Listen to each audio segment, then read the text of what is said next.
ጤና ይስጥልኝ ደንበኞቻችን፣ ዛሬ ይህን ማሽን እንዴት ኦፕሬት እንደምናደርግ አሳያችኋለሁ። ከኔ ጋር ቆይ። ይህ ማሽን ኦይል ፕሬስ ማሽን ወይንም በአማርኛው የዘይት መጭመቂያ ማሽን ይባላል። አሁንም ማሳያችሁ ይህ ማሽን እንዴት አድርጎ እንደሚጨምቅ ይሆናል። የምንጨምቀው ደግሞ ለቴስት አውት ያዘጋጀነው ቀይ ሰሊጥ አለ።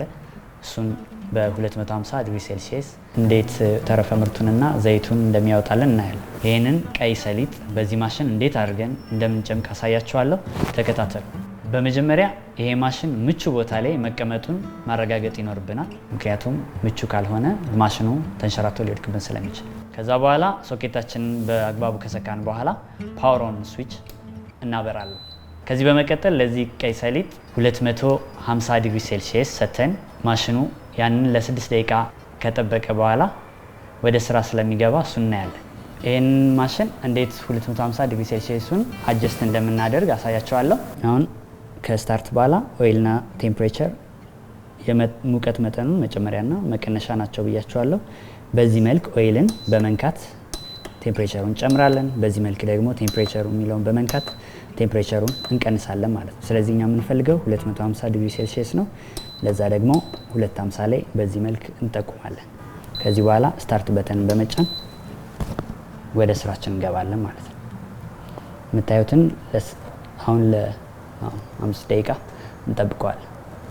አሁን እንግዲህ ይህንን ማጥለያና የዘይት ማከማቻ ጎድጓዳ የሆነ ሳህን በዚህ መልክ ማሽኑ ላይ ፍላት ሰርፌሱ ላይ እናስቀምጠዋለን። ለተረፈ ምርት ደግሞ ሳህን ሊሆን ይችላል፣ ሌላ መገልገያ እቃዎችን ከፊት ለፊት በማስቀመጥ ወደ ስራችን እንገባለን ማለት ነው። ይህ እንግዲህ ቀይ ሰሊጥ ነው። ይህንን ቀይ ሰሊጥ ወደ ማሽን ከተን እንዴት ተረፈ ምርቱንና ዘይቱን እንደሚያወጣልን እናያለን።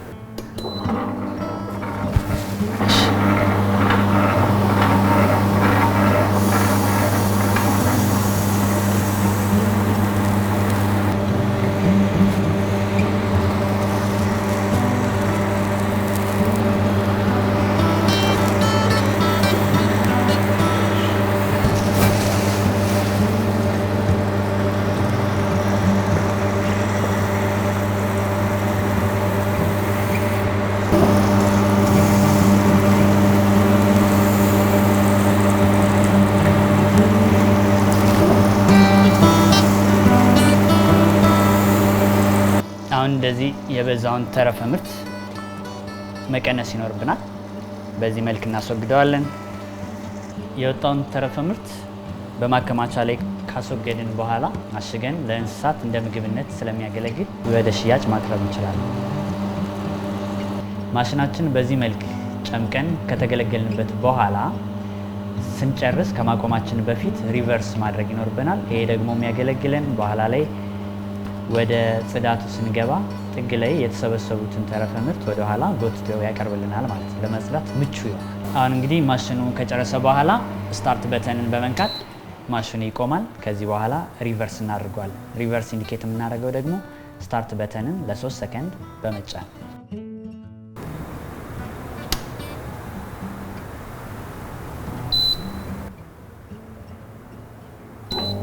በዚህ መልክ ሪቨርስ ያደርግልናል።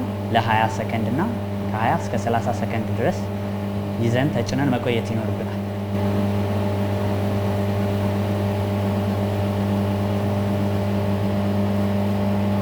ሲሞላ ኢንዲኬት አድርግ 30 ሲሞላ። ይኸው እንግዲህ በዚህ መልክ የጨመቅነውን ዘይት ውጤቱን እናየዋለን። እንደምትመለከቱት